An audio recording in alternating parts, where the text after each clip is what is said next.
Capital భక్తి టీవీకి స్వాగతం సుస్వాగతం. నేను శ్రీలక్ష్మి. ఈరోజు మనతో సంస్కృత పండితులు, సంస్కృతంలో గోల్డ్ మెడలిస్ట్, జ్యోతిష నిపుణులు, కవిత్రి, రచయిత్రి, ప్రముఖ ఆధ్యాత్మికవేత్త డాక్టర్ శ్రీ కుప్ప విజయశ్రీ గారు మనతో ఉన్నారు. విజయశ్రీ గారు నమస్కారం అండి. నమస్కారం శ్రీలక్ష్మి గారు. విజయశ్రీ గారు, మనం మూక కవి ప్రణీత మూక పంచశతి చెప్పుకుంటున్నాం కదా. అవునండి. మూక పంచశతి శ్లోకాలు అద్భుతంగా వివరిస్తున్నారు. చాలా చాలా ఆనందంగా ఉంది. ఈరోజు ఏ శ్లోకం వివరిస్తారు? ఈరోజండి మనం 7వ శ్లోకంలోకి వచ్చాము. మీరు ఎప్పుడు అంటుంటారు అద్భుతంగా వివరిస్తూ ఉంటారని. అసలుకి ఒక అమ్మాయి చక్కగా ఉందనుకోండి, ఆ అమ్మాయిని చూసి చక్కగా ఉంది అంటే ఎట్లా ఉంటుందో మురిసిపోతాం. చూసి ఎంత చక్కదనమా అనుకుంటాం. అవును, అందాన్ని చూసి ఎంతో మనం తన్మయం అయిపోయి ఎంత చక్కగా ఉందో అనుకుంటాం. అందుకని ఆ అమ్మాయి చక్కదనానికి మనం చక్కదనంగా ఉంది అని చెప్పడమే మన యొక్క స్వభావం, అంటే మన యొక్క భావుకత, రసికత. అలాగే ఇప్పుడు ఈ మూక పంచశతిలో అద్భుతంగా వివరించడం ఏమి ఉండదండి. అసలు ఉన్నది ఉన్నట్టుగా మనం చెప్పాలంటేనే ఆ అద్భుత సౌందర్యాన్ని శ్లోకాల్లో సమయం సరిపోదు, మనకి భాష చాలదు, మనకున్నటువంటి పరిజ్ఞానం కూడా అంత దూరం వెళ్ళదు. అంటే మన శ్రోతలకు మనం ఇది కొత్త కావ్యం గనక సులభంగా అందరికి అర్థమయ్యేటట్లా చెప్పాలనుకొని మనం కొంతవరకు మన పరిజ్ఞానాన్ని కొంతవరకే వాళ్ళకి అందించగలుగుతున్నాం. అవునండి. కాకపోతే మీరన్నట్టు ఏ శ్లోకానికి ఆ శ్లోకం ఉండి అద్భుతమైన కవిత్వము, భావార్థము, దాంట్లోనే తత్వశాస్త్రం కూడా ఉంది. తత్వశాస్త్రం. ఇప్పుడు మనం చూసుకునే 7వ శ్లోకంలో తత్వమే ఎక్కువ ఉందండి, తత్వశాస్త్రమే. ఐశ్వర్యం ఇందుమౌళే. ఇందుమౌళే అంటేనే ఇక్కడ శివుడు వచ్చేసాడు. ఐశ్వర్యం చంద్రమౌళీశ్వరుడు. చంద్రమౌళీశ్వరుడు కనుక పైన శశిరేఖ ఉన్నటువంటి శివుడు. ఐకాత్మ ప్రకృతి కాంచి మధ్యగతం. అతనిలో ఐక్యమైపోయినటువంటి అమ్మవారు కామాక్షిదేవి కాంచీపురంలో ఉంది. ఐందవ కిశోర శేఖర. మళ్ళీ ఇంకొక రకంగా కిశోర శేఖరుడు, చంద్రుడితో ఉన్నటువంటి కిశోర శేఖరుడు శివుడు. మళ్ళీ చంద్రశేఖర పాహిమ. ఆ చంద్రశేఖరుడు ఎటువంటి వాడంటే ఐదంపర్యం చకాస్తి నిగమానం. ఐదంపర్యం చకాస్తి నిగమానానం. నిగమములు అంటే వేదములు. మళ్ళీ అయితే ఇక్కడ ఏం చెప్తున్నాడంటే శివుడి గురించి బాగా ఎక్కువ చెప్తున్నాడు. కానీ శివుడిలో ఏ ప్రత్యేకత ఉన్నా, ఏ గొప్పతనం ఉన్నా అది అమ్మవారి యొక్క ప్రభావమే, అమ్మవారి యొక్క ప్రసాదమే అని చెప్తున్నాడు. మళ్ళీ ఇటు నుంచి కూడా చెప్తున్నాడు, ఈవిడ శివజ్ఞాన ప్రదాయిని అని మనకి లలితా శాస్త్రంలో ఒకటి వస్తుంది. అవునండి. ఆ శివజ్ఞాన ప్రదాయిని ఈవిడే. శివుడి యొక్క జ్ఞానాన్ని ప్రసాదించేది అమ్మవారే. మళ్ళీ శివుడికి ఒక ప్రభుత్వం అంటే ప్రభువు యొక్క స్థానాన్ని, ఐశ్వర్యాన్ని ఇచ్చింది మళ్ళీ అమ్మవారే. ఎందుకంటే శివుడికి ఈశ్వరుడు అంటారు కదండి. అంటే ఈశ్వరుడు అని ఎవరంటారంటే అసలు రకరకాలు చెప్తారు దీనికి. ఈశత్వం ఎవరికి ఉందో అతను ఈశ్వరుడు. ఈశత్వం ఎవరికి ఉంది?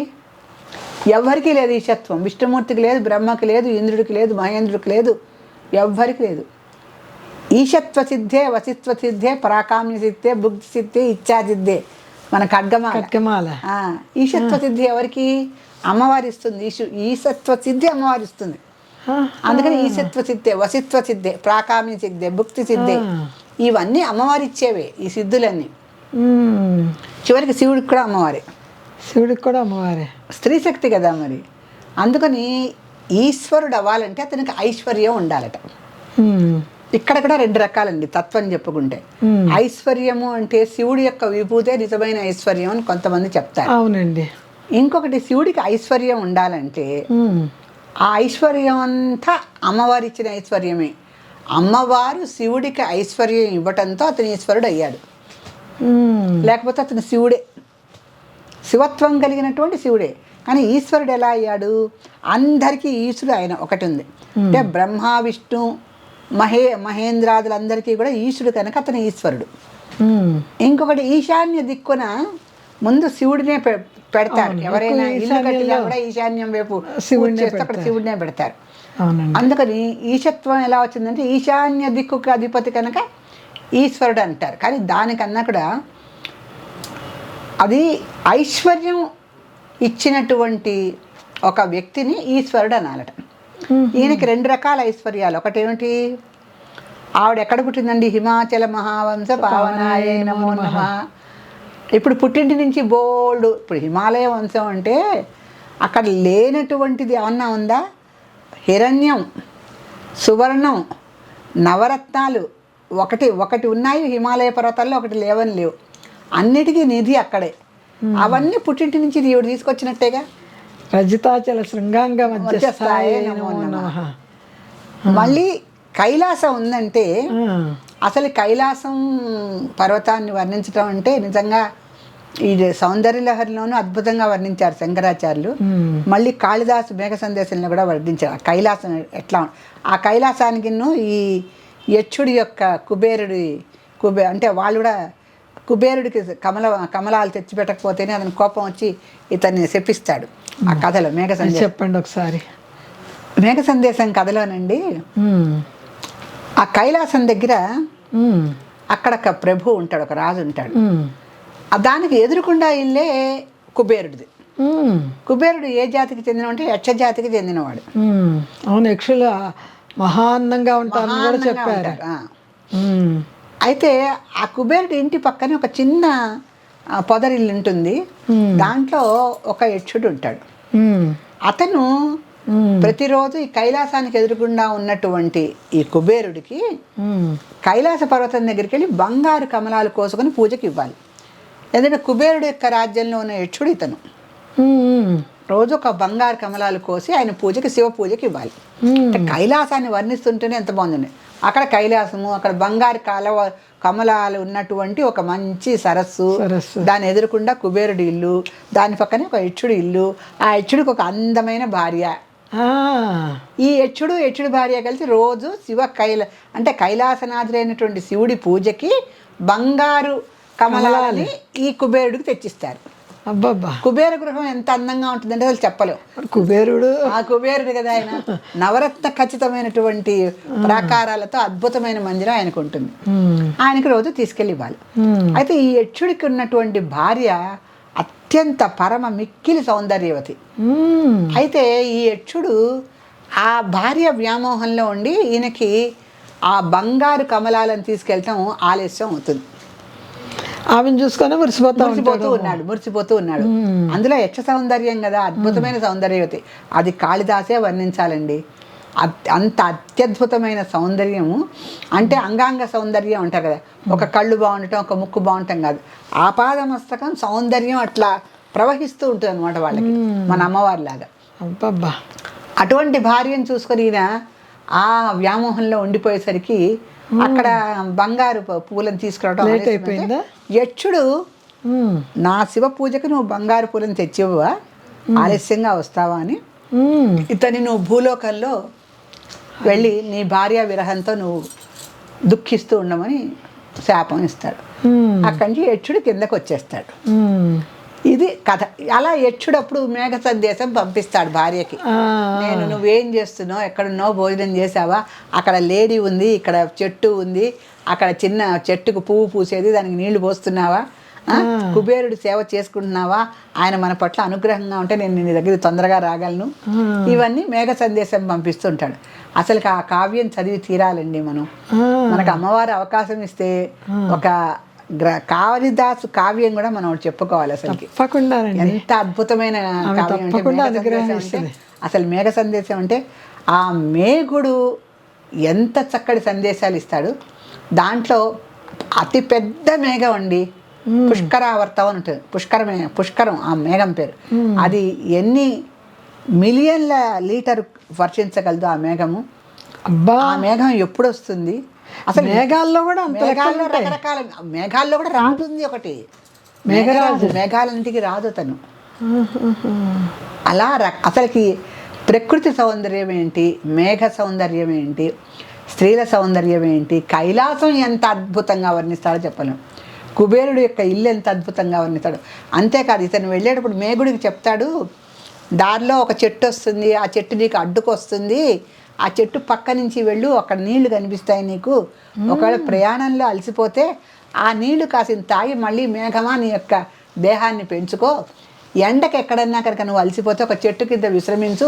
అక్కడ ఒక చెట్టు ఉంటుంది, అక్కడి నుంచి వచ్చిన వాడే కదా. భూలోకం నుంచి కైలాస లోకానికి మొత్తం జాగ్రఫీ గైడ్ లైన్స్ అని మన GPS ఇచ్చేస్తాడు కాళిదాసు. అబ్బబ్బబ్బా, భూలోకం నుంచి కైలాసానికి GPS ఇస్తాడు. నేను కాళిదాసు మేఘ సందేశం తెలుసు, కానీ మీరు చెప్తూ ఉంటే అసలు ఎప్పుడు విందామా అనిపిస్తుంది. ఎంత అద్భుతమోనండి, ఎంత అద్భుతము. అక్కడ నెమళ్ళు తిరుగుతూ ఉన్నాయా మన మందిరం దగ్గర, అవి కొన్ని కుబేరుడు గృహం వైపు వెళ్తున్నాయా, ఎటువంటి నడకలతో వెళ్తున్నాయి, అవి ఊహించుకుంటే నీ నడక గుర్తొచ్చి నా మనసు చెదిరిపోతోంది.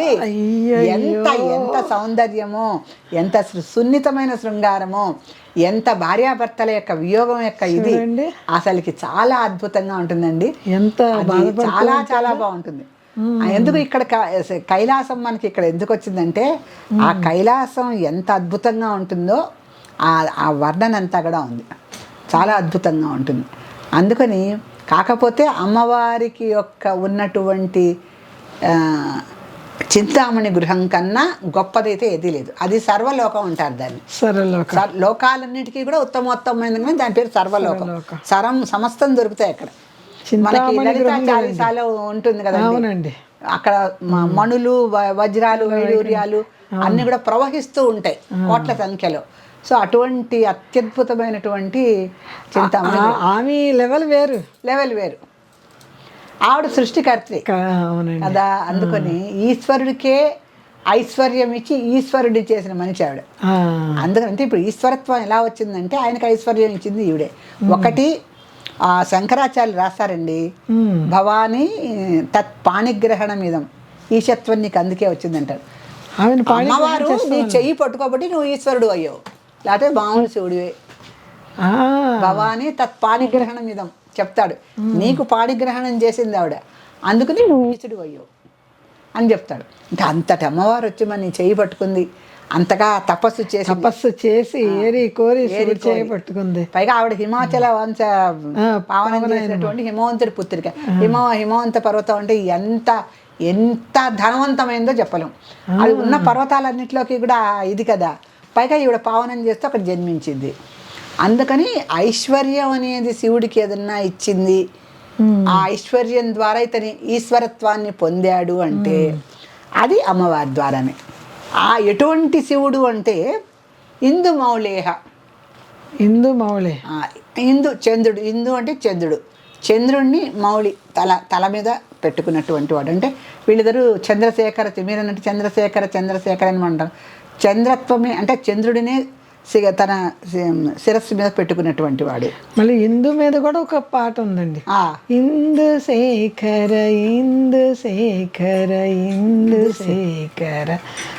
బ్రోవరా, అదొక అందమైన పాట. చాలా బాగుంటాయి శివుడి మీద పాటలు. తర్వాత ఈవిడేమంటుందంటే ఐశ్వర్యం ఇందుమౌళే ఐకాత్మ ప్రకృతి కాంచి మధ్యగతం. అంటే కాంచీపుర మధ్య భాగం అందుకని నాభి ఉంది కనుక, కాంచీపురం ఒక 1000 మైళ్ళు ఉందనుకుందాం అనుకోండి సుమారు. దాంట్లో మధ్య భాగంలో అమ్మవారు ఉంటుంది, ఎందుకంటే ఎక్కడో మూల ఉండదు. దాంట్లో మధ్య భాగం నాభి ఆ బిలాకాశం యొక్క ఇంపార్టెన్స్ అది కదా. లోపలికి ఎవరిని వెళ్ళనివ్వరు, చూడనివ్వరు, కానీ బిలాకాశం లోపలే నాభి పడింది. ఎవరో చిలక రూపంలో దేవతలు వెళ్ళారు, అందుకే ఆవిడ చిలక పట్టుకొని ఉంటుంది. కామాక్షిదేవి చిలక పట్టుకోవడం కారణం అదే. చిలక రూపంలో దేవతలు వెళ్ళి చూసొచ్చారు. మామూలుగా ఎవరు మనుషులు వెళ్ళలేరు, ఎవరిని వెళ్ళనివ్వలేదు కూడా ఆ బిలాకాశంలోకి. అప్పుడు ఈ దేవతలు చిలక రూపం ధరించి మేము అమ్మవారిని దర్శిస్తామని లోపలికి వెళ్ళారు. ఇదే విషయం అండి సౌందర్యలహరిలో ఆవిడ యొక్క చుబుకాన్ని వర్ణిస్తూ ఉంటాడు శంకరాచార్య.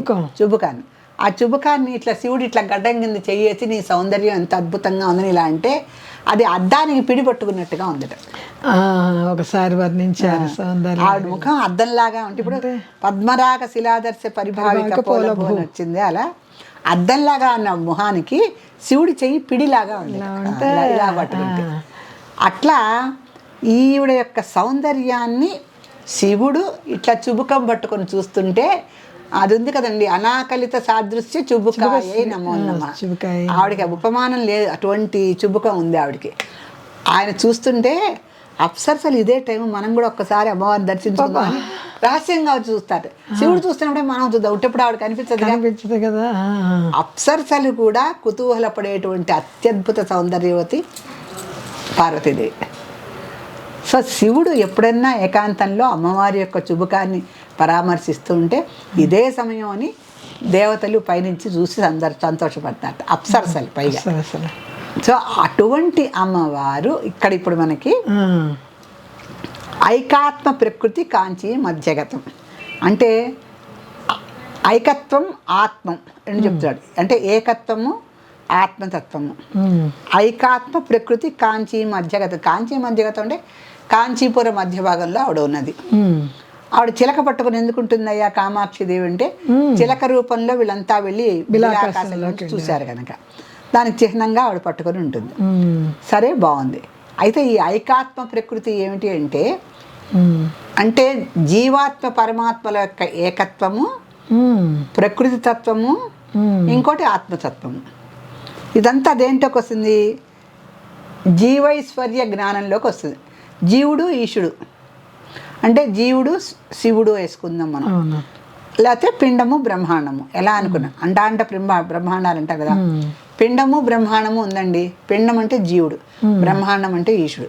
సో శివుడు జీవుడు వేసుకున్నా, జీవుడు దేవుడు అనుకున్నా, ఎలాగైనా వీళ్ళిద్దరికీ సంబంధించినటువంటి ఏకాత్మ జ్ఞానాన్ని అమ్మవారు ప్రసాదించబట్టి కూడా ఈ ఇందుమౌళి అనేటువంటి శివుడు ఈశ్వరుడు అయ్యాడు.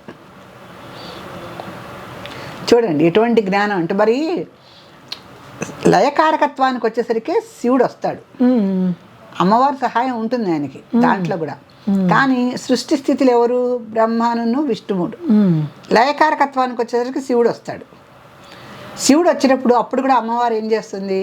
నువ్వు లయకారకత్వం చేసుకో, నేను నీ దగ్గర సాక్షిభూతంగా ఉంటాను. ఎందుకంటే మొత్తం సృష్టిని అంతా కూడా లయం చేసేస్తాడుగా.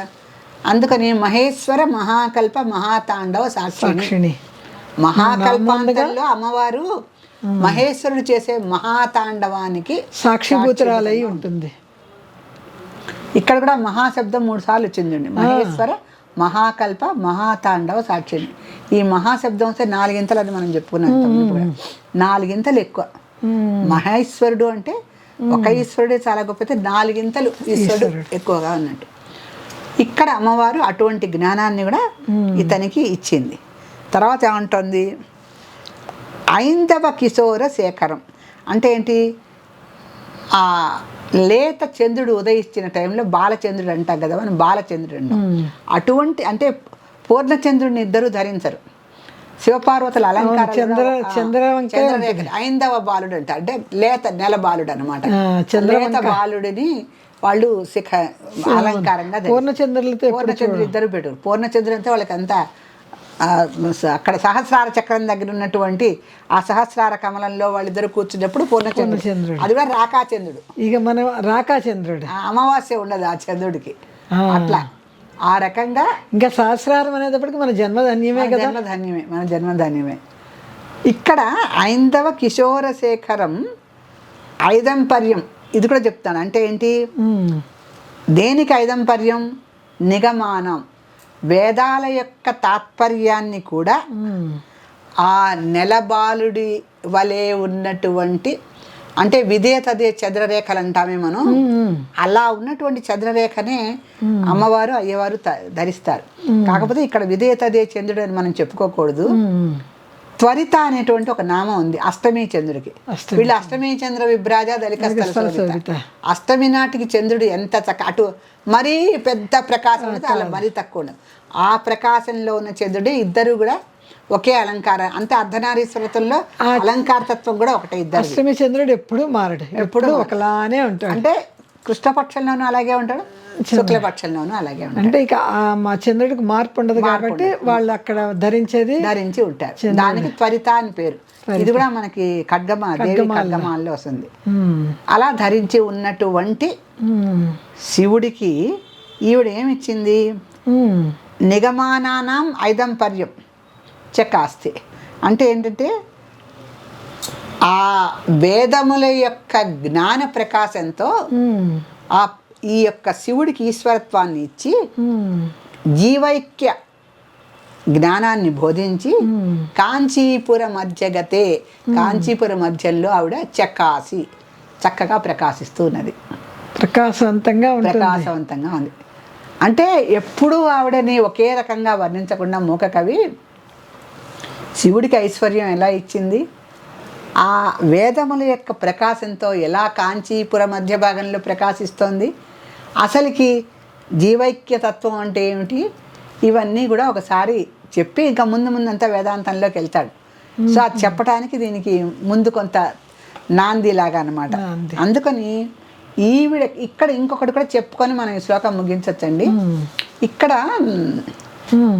ఈశ్వరుడికి ప్రభుత్వాన్ని ఇచ్చింది, అంటే ఆయన ప్రభు అవ్వాలి అంటే, ప్రభు అవ్వాలంటే వాళ్ళకి దాసదాసీ జనాలు ఉండాలి కదా, దాసదాసీ జనాలు ఉండాలి. దాసదాసీ జనాలు ఉండాలంటే అమ్మవారు మొదటి దాసి శివుడికి. అంటే ఈవిడికి ఎంతమంది ప్రకట యోగినిలే మనకున్నారు కదా, మహాచతుషష్టి కోటి యోగిని గణసేవిత, 64 కోట్ల మంది యోగిని దేవతలు, అమ్మవారి వస్తే 64 కోట్ల మంది శివుడికి దాసులే, అంతే కదా. అందుకే ఆయన ప్రభు అయ్యాడు. దాసదాసి జనం లేకపోతే మనకి ఇది అంటారు చూడండి అష్టైశ్వర్యాలని, అష్టైశ్వర్యాలు దాసదాసి జనాలు కూడా ఉండాలి. ఇప్పుడు ఈ మినిస్టర్స్కి జాతకం చూసి చెప్తూ ఉంటారు, మీకు మహదైశ్వర్యం పట్టబోతుంది అష్టైశ్వర్యాన్ని. ఎందుకంటే ఒక్కసారి మినిస్టర్ అవగానే ఇంటి నిండా ప్యూన్లే వాళ్ళకి. బయటికి వెళ్తే ప్యూన్, ఇంట్లో ఉంటే ప్యూన్, బయటికి వెళ్ళి అన్నం తినాలంటే ప్యూన్, ప్రతిదానికి ఒక్కొక్క విభాగానికి కొందరు దాసదాసీలు ఉంటున్నారు. ఆ దాసదాసీ జనం చేత పరివేష్టింపబడి ప్రభుత్వాన్ని బాగా, అంటే ప్రభుత్వాన్ని స్వీకరించి ఆనందించేవాడే అష్టైశ్వర్యాల్లో ఒక ఐశ్వర్యాన్ని పొందినవాడు. ఒక ఐశ్వర్యాన్ని అంటేనండి, ప్రభుత్వం అని ఒక పదవిలో ఉండటము, ఆ పదవిలో ఉన్నప్పుడు 10 మంది దాసదాసీ జనాల చేత సేవింపబడటం అనేది ఒక యోగం. అష్టైశ్వర్యాల్లో అది కూడా ఒక యోగం. ఇప్పుడు ఇక్కడ శివుడికి కూడా ఒక ఐశ్వర్య యోగం ఇచ్చింది ఈవిడ, అంటే అష్టైశ్వర్యాల్లో ఒక ఐశ్వర్య యోగం ఇచ్చింది. ఆ ఐశ్వర్య యోగం ఏంటి, ప్రభుత్వం. ఆయన్ని ప్రభువుని చేసింది. ప్రభువుని చేసి దాసదాసీ జనాలు ఉండాలి కదా అని ఫస్ట్ ఆవిడ దాసి అయిపోయింది. ఏం శ్లోకాలండి అసలుకి. ఆమె దాసి అయితే మిగతా వాళ్ళందరూ ఇంకంతే కదా. అంటే ఆవిడ విశ్వమాత, ఆవిడే శివుడికి దాసి అవుతే విశ్వమంతా ఆయనకు దాసులే. అందుకే ఆయన ప్రభు, అందుకే ఈశ్వరుడు. ఇదంతా అయిన తర్వాత శివుడు అంటే చూడండి కృతజ్ఞతలు ఉంటాయి కదా, ఎంత ఇద్దరు దేవతలు అవచ్చు లేక భార్యాభర్తలు అవచ్చు, నాకు ఇంత ప్రభుత్వాన్ని, ఇంత పదవిని, ఇంత ఐశ్వర్యాన్ని ఇచ్చావు కనుక నేను నీకు దాసుడిని అన్నాడు ఆయన. అంటే శివత్వం వచ్చేసరికి మొత్తం ఆయన ఏంటి, అది ఉంది కదండి వ్యోమకేసి, ఆయన వ్యోమకేశ అని వస్తుంది, అమ్మవారికి వ్యోమకేసి అని వస్తుంది. వ్యోమకేశుడు అంటే ఆకాశమంతా కురులున్నటువంటి శివుడు అమ్మవారికి దాసుడు.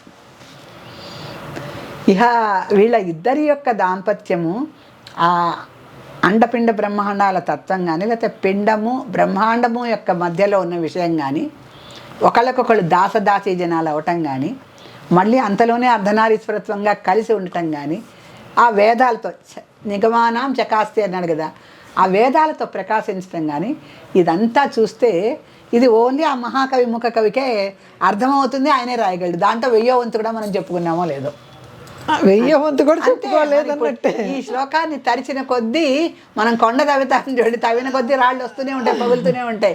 ఎంత దూరం వెళ్తుందో తెలియదు ఆ కొండ కింద, ఎంతవరకు అక్కడ ఉంటాయి అసలు ముత్యాలు, రత్నాలు, వజ్రాలు అక్కడ దొరుకుతాయి అసలైనవి. అంటే ఆ గనులు తవ్వి అలా ఈ శ్లోకాన్ని మనం తవ్వి చూస్తే ఇంకొక 2 రోజులు చెప్పుకోవచ్చండి ఈ శ్లోకం. అది అంత అద్భుతమైన శ్లోకాలు కవులు మనకు అందించారు. సో మనకి చేతనైనంతలో మన శ్రోతలకు మనం అందిస్తున్నాం. శివార్పణమస్తు. ఏదో చంద్రుడికి ఒక నూలు పోగన్నట్టు అమ్మవారికి ఏదో మనం అంతే ఒక చిన్న చిరు పుష్పం సమర్పిస్తున్నాం. వాక్ అన్నట్టు సరిగ్గా చంద్రుడికి ఒక నూలు పోగే ఓ చిన్న వాక్ కుసుమం ఇస్తున్నాం అన్నట్టు అంతే ఇచ్చి మన సదాశివ కుటుంబ ప్రేక్షకులందరూ సభ్యులందరూ కూడా ఆనందంతో ఉండాలి. కంచి కామాక్షి అమ్మవారి దయతో ఆనందంగా ఉండాలి. అంతే. శ్రీమాత్రే విజయశ్రీ గారు, సదాశివ కుటుంబంలో ఈరోజు అమ్మవారి పుస్తక రూపంలో ఎవరింటికి వెళ్తారు? లాటరీ తీయండి.